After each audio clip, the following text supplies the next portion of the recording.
If your MSI Raider keeps displaying a blue screen, this tutorial explains proven solutions to diagnose and repair common Windows blue screen of death errors. So whether you're performing updates, you're getting an IRQR not less or equal message, K-mode exception not handled, kernel data in-page error, a lot of errors pertain to this problem, and we're going to go ahead and jump into what should hopefully be a pretty straightforward process, guys, and we're going to go ahead and jump right into it.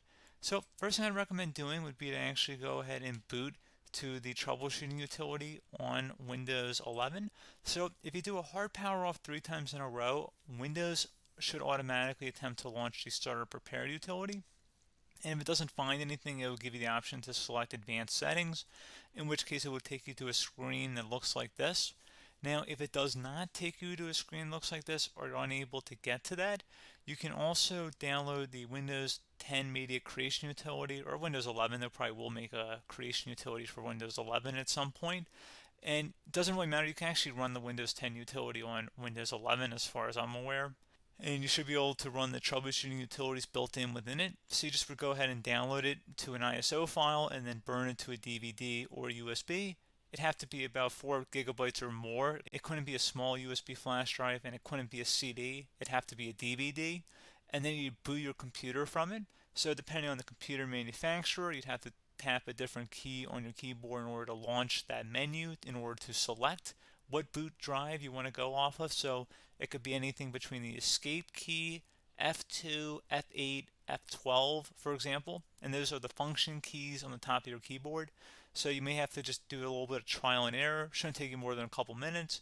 Googling it would probably be best before you even begin. But anyway, we're ready to go ahead and jump right into it. So we're on the choose an option page. So these will look very similar whether you're booting from it directly within Windows itself, or if you're plugged in a USB flash drive with the media creation utility installed and you selected the recovery option. So when you are setting up your Windows 11 installation or Windows 10, depending on the drive you're using, there should be an option to repair your computer in the bottom left corner of the dialog window, one of the first screens that comes up. You go ahead and select that, and then it would take you to a troubleshooting screen like you see here. And you want to go ahead and select troubleshoot, reset your PC, or see advanced options. And then there are going to be a whole bunch of options in here that we're going to explore in today's video. The first one, we're going to actually go underneath advanced options and then select startup repair, fix problems that keep Windows from loading. So go ahead and select that first.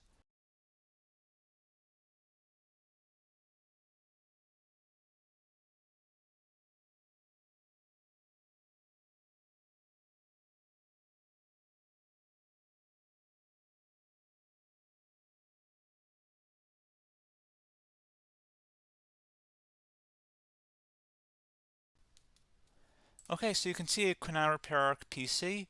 That was our first option we could try. Something else, if we go back into advanced options here and then select troubleshoot, we're going to go underneath advanced options again. You can go ahead and actually access safe mode by selecting startup settings. And then if you select the restart button, you have the option on the screen select safe mode with networking, which will give you a key on the screen. It'll tell you which key to press to enter that. I believe it's the F7 key. It'll do that for you. I'm not going to go over that in today's tutorial because I don't really want to go into safe mode, but you're more than welcome to attempt that by going into here and then selecting restart. Again, it'll launch another screen. It'll say what key do you want to press, and it'll give you like 7 or 8 different options, and you want to select safe mode with networking.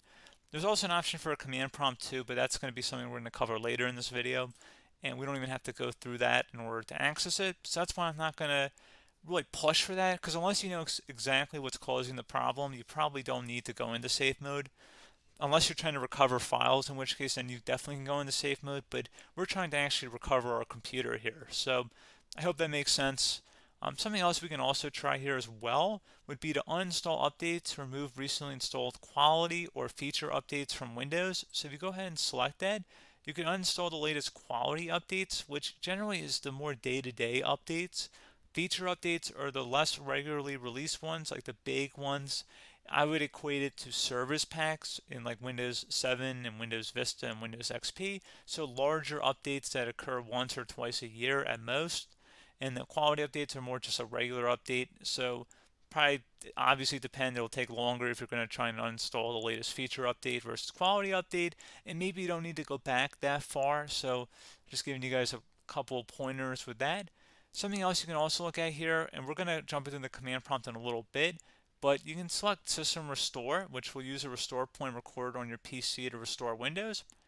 And this is something I would highly recommend here, guys. So select Next. Assuming you have a restore point saved on your computer, you go ahead and select the most recently created one, and you'll select Next, and then you'll select the drive. You shouldn't actually have to select the drive. You can scan for affected programs, but we're going to keep it all default here, and then we're going to select Finish. So once started, System Restore cannot be interrupted. Do you want to continue? I think we're going to select yes. I don't think we have anything better to do on our computer right now, so just give it a moment here to initialize. It will take a couple minutes to run, obviously depending on how large your hard drive is and how much is saved on the System Restore point. So just give it a couple minutes here.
Okay, so you can see System Restore completed successfully. The system has been restored. Your documents have not been affected. Click the Restart button to restart your computer. Go ahead and select Restart.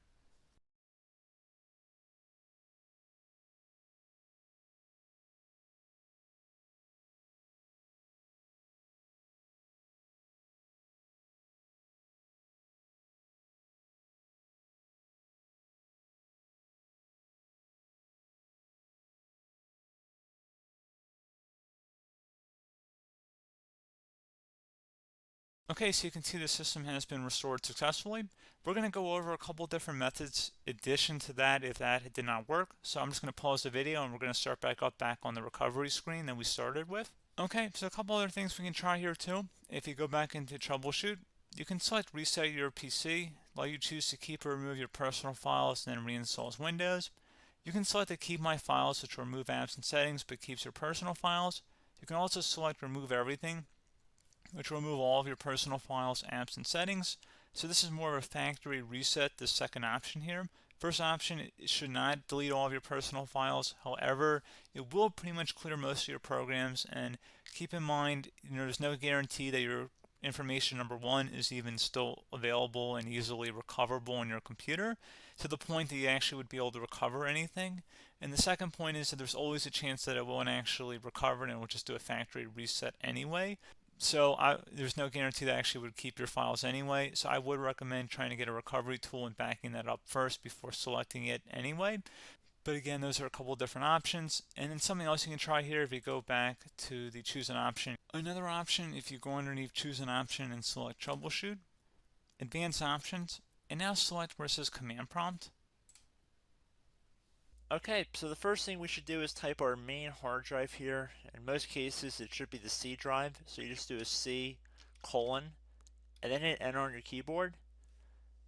So once you're underneath the C drive, we're going to type in dir and then hit enter on your keyboard. It should have program files, users, and Windows all in there. That's how you know you're in the right directory.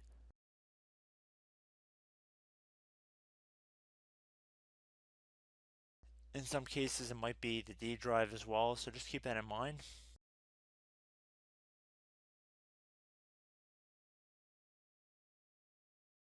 Next thing we're going to do is type in cd space /Windows /system32 /config, and then you're going to hit enter on your keyboard.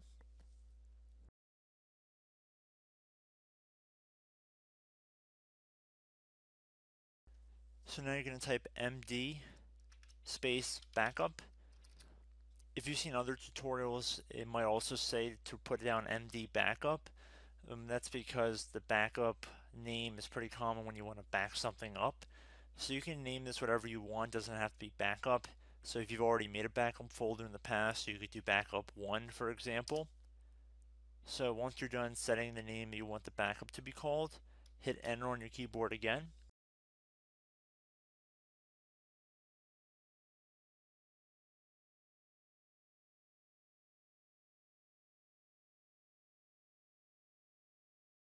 At this point you want to type copy, C-O-P-Y, space, then you want to do the star symbol above the 8 key, then do a period or a dot, whatever you want to call it, then another star sign, and then another space, and then type backup, and then hit enter on your keyboard.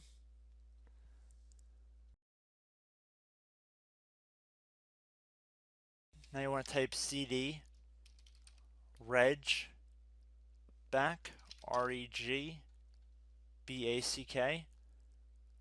and then hit enter on your keyboard. So now that we are under the reg back, so now you want to type dir again, and then hit enter.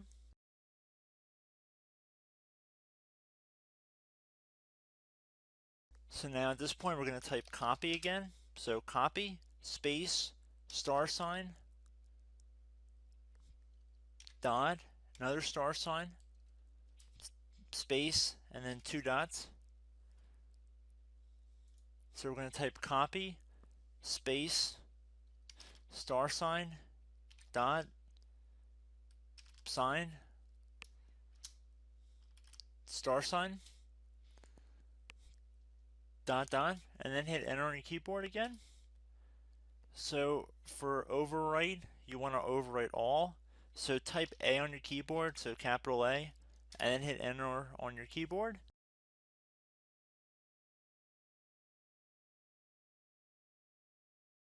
So at this point you should be good to go. You can close out of the command prompt window, and if you accidentally continue to Windows 10 you should be all set. So I hope one of these 3 or 4 different methods we went through in this tutorial helped you guys out. Again, I'm not sure if you guys heard me earlier, but try to go back into your safe mode if possible and uninstall any programs you know might be conflicting with the Windows startup if you can get into safe mode.